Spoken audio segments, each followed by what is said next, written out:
Bom dia, pessoal. Tudo bem com vocês? Espero que sim. Estamos terminando o nosso semestre. Infelizmente, acho que nós não voltamos com as aulas presenciais, né?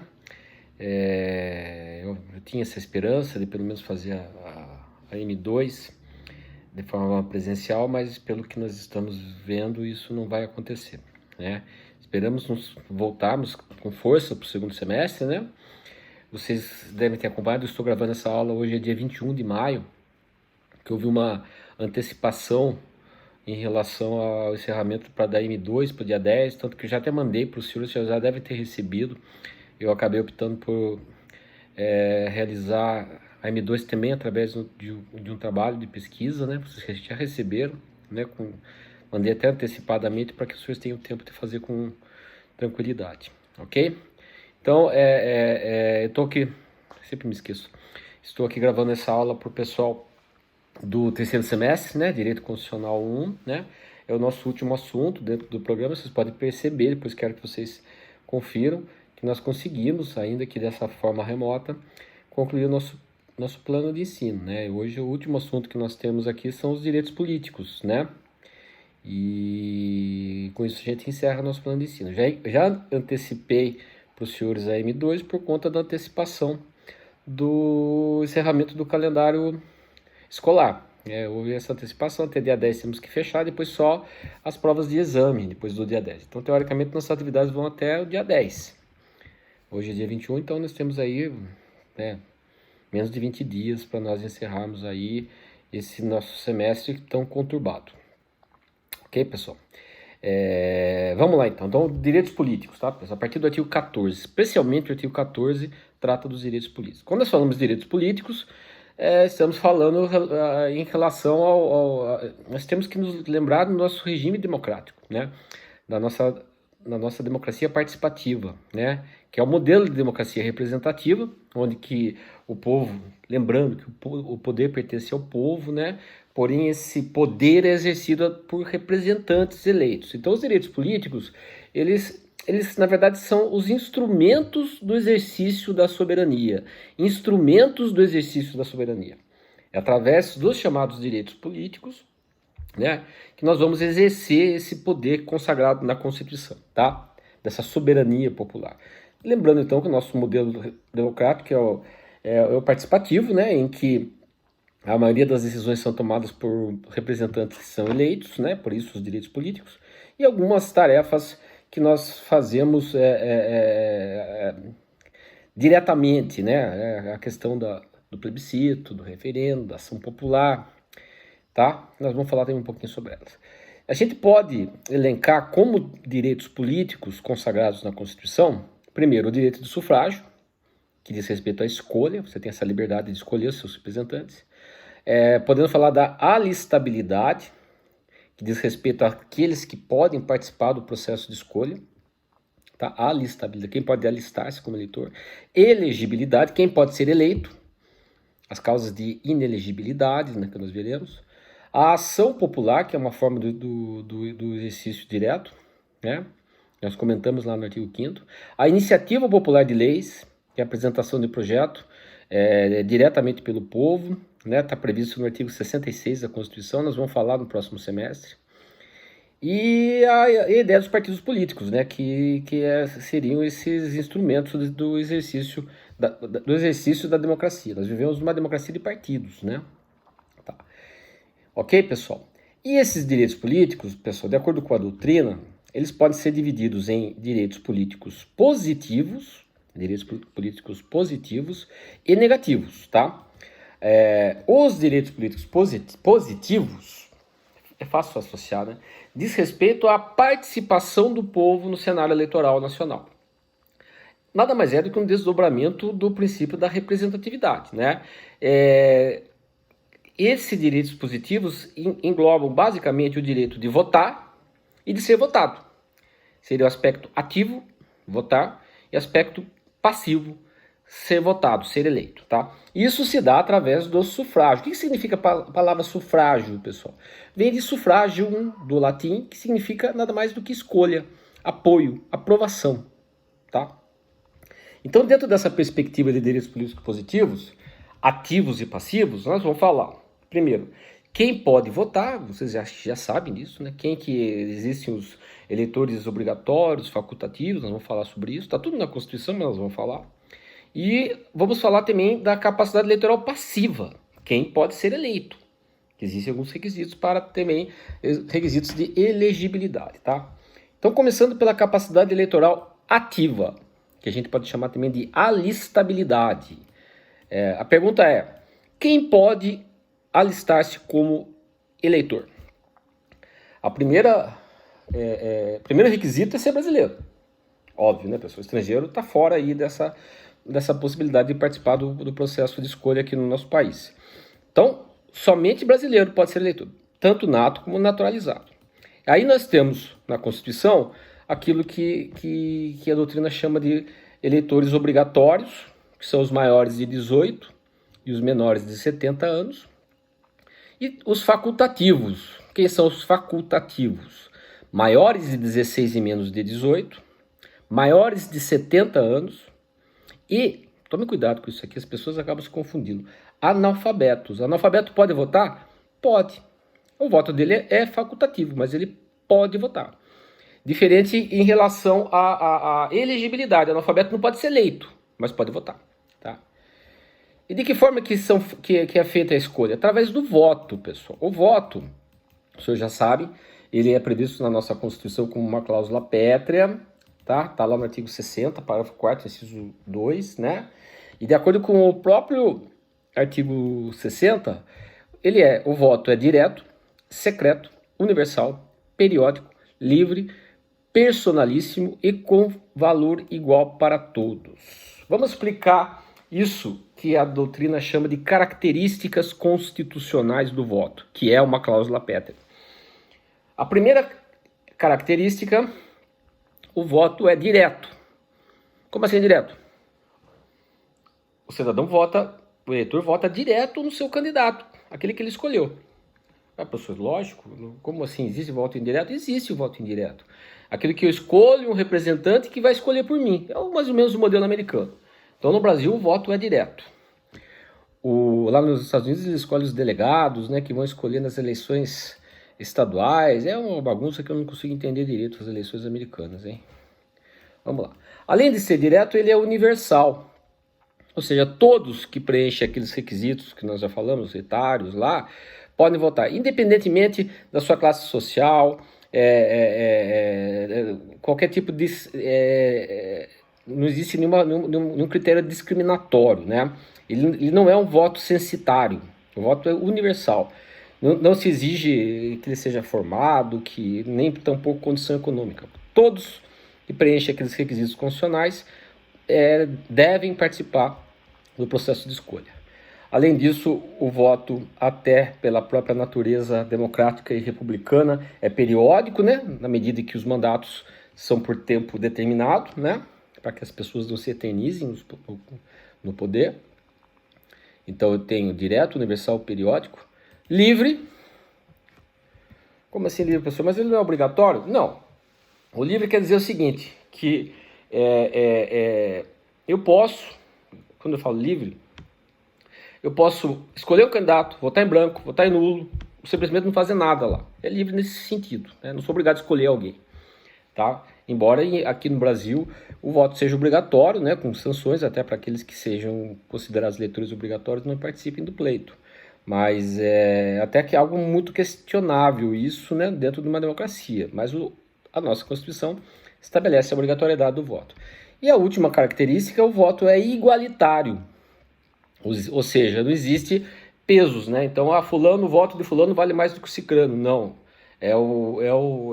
Aquela frase americana, one man, one vote. Um homem, um voto, tá? Pouco importando a sua classe social, a sua importância dentro da sociedade, vai valer um voto, tá?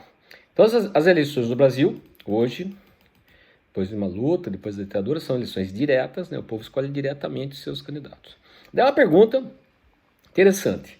Existe possibilidade de eleições indiretas no nosso país? Existe uma hipótese, pessoal.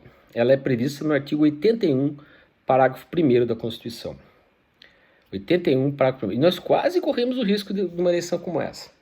É na hipótese da vacância dos cargos de presidente e vice-presidente nos 2 últimos anos do mandato.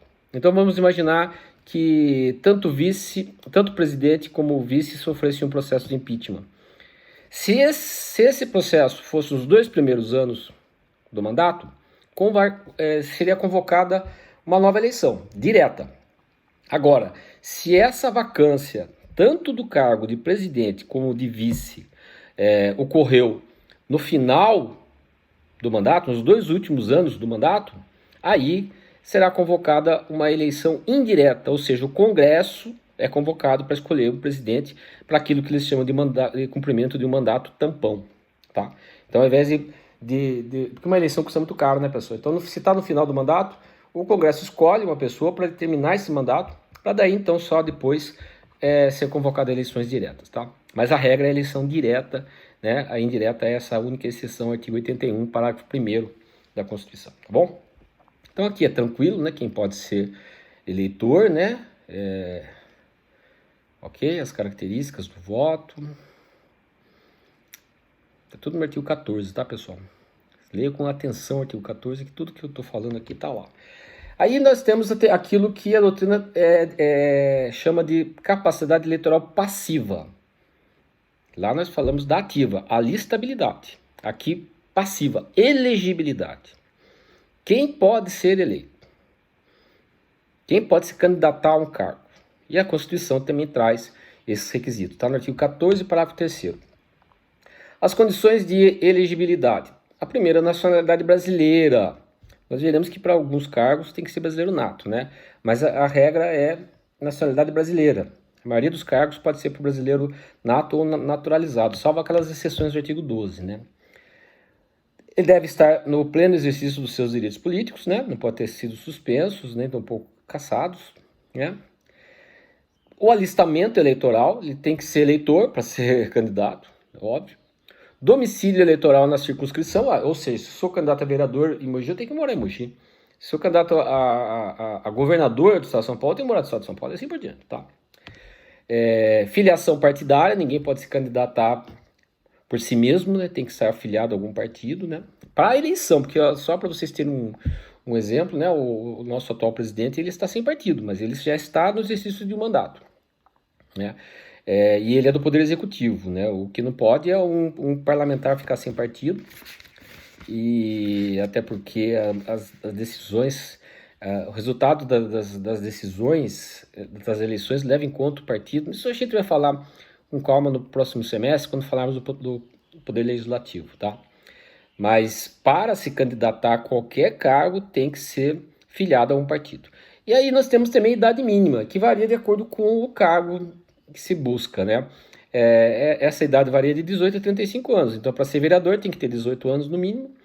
Para ser deputado federal, estadual, do Distrito Federal, prefeito e vice, 21 anos no mínimo. Governador e vice, 30 anos. Presidente, vice-presidente e senador, 35 anos, tá? Tá tudo na Constituição, pessoal, tá? As chamadas condições de elegibilidade. Eu coloquei aqui, pessoal, no texto que vocês vão receber, logo depois aqui da capacidade eleitoral passiva, eu coloquei algumas informações a respeito do plebiscito, do referendo e da iniciativa popular. O plebiscito está previsto no artigo 14, inciso 1, né? Nada mais é do que uma consulta prévia aos eleitores sobre determinados assuntos políticos, né? E é feita uma consulta antes de tomar uma posição política. O plebiscito é antes. O referendo, que também é previsto no artigo 14, inciso 2, nada mais é do que a confirmação de um assunto que já foi decidido. Então, referendar diz respeito a uma decisão política que foi tomada e depois de tomada é feita essa consulta, tá certo?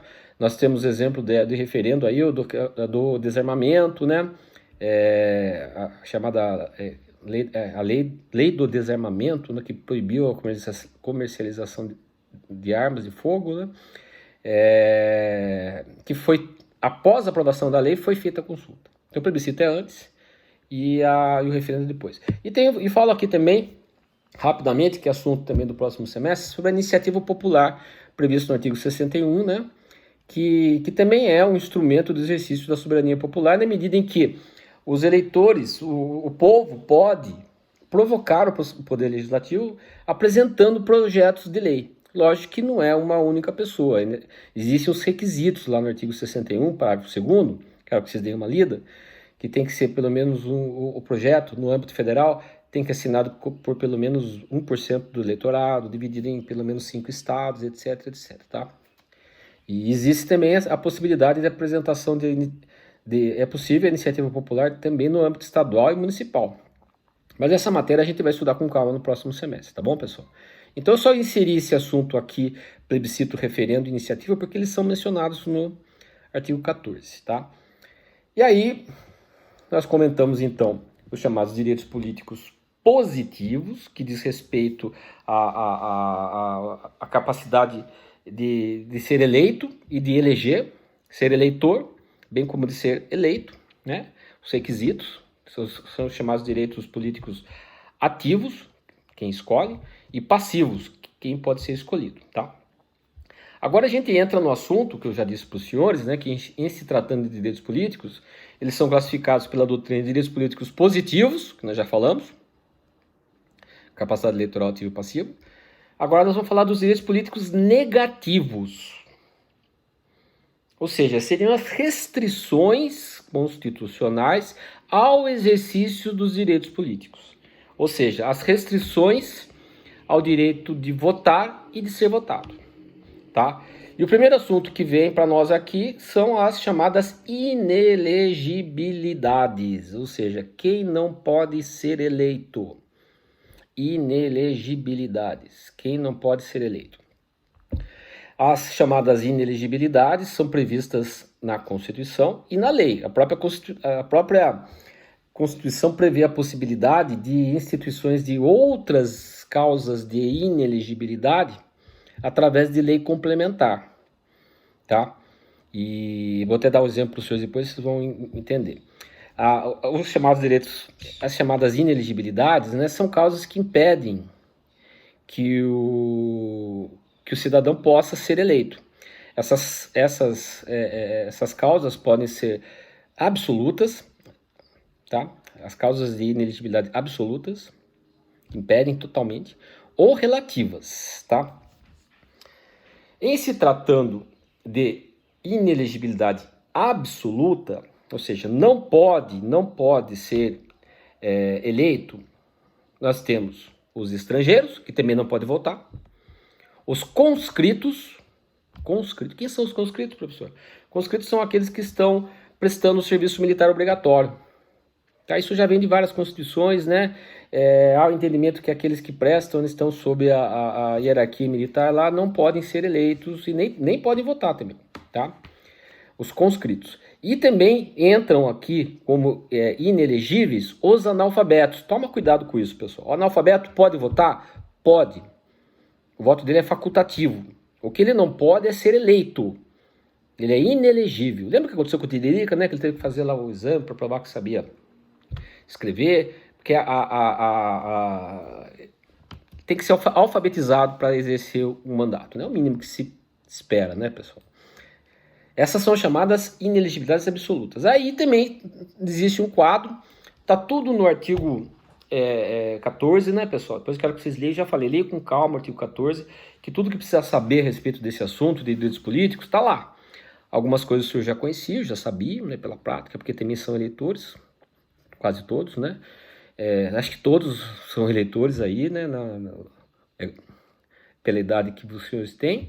Então já sabem, já devem ter participado de eleições e sabem na prática como que funciona. Mas está tudo na Constituição. Então, além das chamadas inelegibilidades absolutas, que são os estrangeiros, conscritos e analfabetos, existe também as chamadas inelegibilidades relativas. Relativa porque ela pode desaparecer, ela é daquele momento, né? E elas são previstas basicamente no artigo 14, parágrafo 7º, 8º e 9º. Parágrafo 7º, 8º e 9º. E essa inelegibilidade relativa diz respeito à função, é a chamada inelegibilidade funcional. Por exemplo, reeleição. O governador pode se reeleger? Sim, uma vez. Numa terceira vez, ele já não vai poder ser candidato, não pode ser ele. Ele estaria inelegível por um terceiro mandato seguido.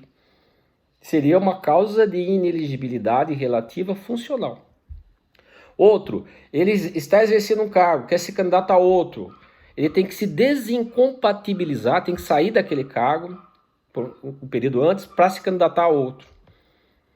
Seria uma inelegibilidade relativa funcional também. Está previsto no artigo 14, parágrafo 7º.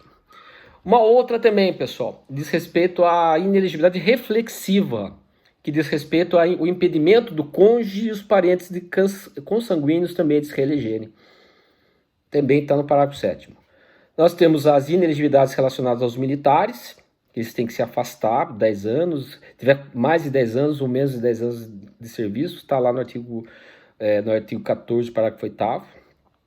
E temos as chamadas inelegibilidades legais, porque como eu disse lá acima para os senhores, né, a legislação pode trazer outras causas de inelegibilidade que não estão expressas na Constituição. Só que tem que ser por lei complementar. Eu até menciono aqui no texto algumas leis complementares que tratam do assunto e trago um exemplo interessante para os senhores, que é a lei do ficha limpa.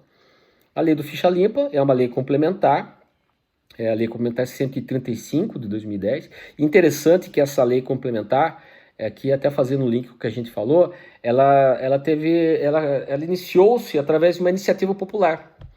Então, hoje, o indivíduo que foi condenado por órgão colegiado de segunda instância, ainda que não transitado em julgado, ele está inelegível.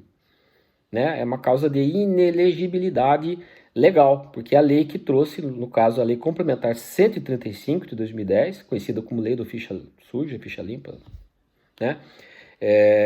Que trouxe essa nova causa, tá bom? No texto que eu encaminho para os senhores, eu reproduzo o artigo 14 na sua inteireza, que vocês vão ver que tudo que eu falei está aqui no artigo 14, né? Não tem muito o que discutir aqui não, pessoal. É ler o artigo. Esse é o famoso ler até da lei, que vocês vão ver que tudo que vocês precisam saber está lá. Tá reproduzido. E aqui, pessoal, ainda dentro dos chamados direitos políticos negativos, além das inelegibilidades, nós temos aquilo que a doutrina convencionou chamar de privação dos direitos políticos. Privação dos direitos políticos, que diz respeito à perda e à suspensão dos direitos políticos. Embora, e aí está previsto no artigo 15, tá, pessoal? Artigo 15 que trata do assunto. Embora a Constituição não faça essa distinção do que seria causa de perda e de suspensão, a doutrina faz, né? Essas privações são situações que impedem que o cidadão que ele possa votar e ser votado, né? Em algumas situações essa perda é definitiva, por isso que a gente chama de essa situação definitiva, por isso é perda, ou temporária, né? Suspensão. Como eu disse, a Constituição não traz a distinção. As causas de perda e suspensão estão previstas no artigo 15. Vamos ler aqui. Olha aqui, são as causas de suspensão e perda. Você pode perceber que o artigo 15 ele não distingue. Ele diz assim, o caput, olha, é vedada a cassação de direitos políticos, cuja perda ou suspensão só se dará nos casos de... Daí eu tenho 5 hipóteses aqui. Primeira, cancelamento da naturalização por sentença transitada em julgado. Cancelamento da naturalização por sentença transitada em julgado. Então, aquele que foi naturalizado. Esse é um caso de perda. A doutrina identifica como perda. 2. A incapacidade civil absoluta. Enquanto o indivíduo estiver incapacitado civil absolutamente, a doutrina coloca-se como um caso de suspensão, porque essa situação pode desaparecer e ele pode voltar a ter seus direitos políticos, né? Terceira, a condenação criminal transitada em julgado, enquanto durar seus efeitos, o indivíduo que foi condenado, né? Ele perde os direitos políticos, né? Então, se ele está exercendo mandato, inclusive, ele perde o mandato. E enquanto ele estiver cumprindo a pena, ele não vota nem pode ser votado. Ah, professor, mas preso vota. O que foi condenado, não. Eventualmente, aquele que está preso temporariamente, provisoriamente, preventivamente, esse pode ser, ele tem sim, ele pode votar. Agora, o que foi condenado, olha, condenado definitivamente, sentença transitada de julgado, enquanto durar seus efeitos. Então, é um caso de suspensão também, né? A quarta, recusa de cumprir obrigação a todos os impostos ou prestação alternativa nos termos da lei. Aquele que não quer prestar serviço militar, etc., ele pode ter seus direitos. Aqui a doutrina coloca como hipótese de perda também, tá? E a última, improbidade administrativa nos termos do artigo 37. Existe uma lei, né? Então o indivíduo que foi, assim como aquele que é condenado no processo criminal, transitado de julgado, aquele que também sofre uma sanção, um processo de improbidade administrativa, tem seus direitos, no caso, suspensos também, tá? Então o artigo 15 trata das hipóteses que a doutrina chama de privação dos direitos políticos, que são divididos em causas de suspensão e perda, pessoal. Ok, pessoal? Então, com isso, eu peço então que os senhores leiam esses dois artigos, artigo 14 e 15, né? Com isso a gente termina o nosso plano de ensino. A gente termina aquilo que estava previsto para esse semestre. Eu aqui quero deixar bem claro para os senhores que eu já passei para os senhores a M2 por conta dessa mudança de calendário, porque a ideia seria dar essa aula e depois passar a M2. Eu já passei para os senhores terem tempo. Eu vou encaminhar essa aula, vou encaminhar as tarefas e vou dar um prazo.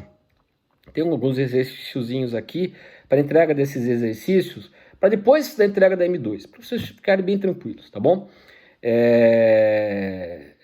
Já foram passadas, acho que 9 tarefas para os senhores, né? 9 tarefas durante todo esse período de suspensão das aulas, né? A ideia era, com essas videoaulas, com os textos e com os exercícios, os senhores iriam adquirindo essa bagagem, tá bom, pessoal? Não sei se a gente vai se ver esse semestre, acredito que não mais, né? Não sei que a gente se encontre por aí, mas esperamos no próximo semestre nos encontrarmos, né? Se Deus quiser, numa situação melhor, não nesse nosso isolamento que já está cansando a todos, né? Acredito que os senhores também estejam passando por isso. E vamos lá, né, pessoal? Como eu já disse, mais uma vez, não podemos parar, temos que correr atrás, e principalmente para não perder esse semestre, tá ok, pessoal? Então, obrigado até então e até a próxima. Se tiver alguma dúvida, pode entrar em contato através do representante ou mesmo diretamente nos canais que nós temos aí de contato, seja através do Instagram, seja através do e-mail, tá bom, pessoal? Um abraço a todos e até o nosso reencontro, pessoal.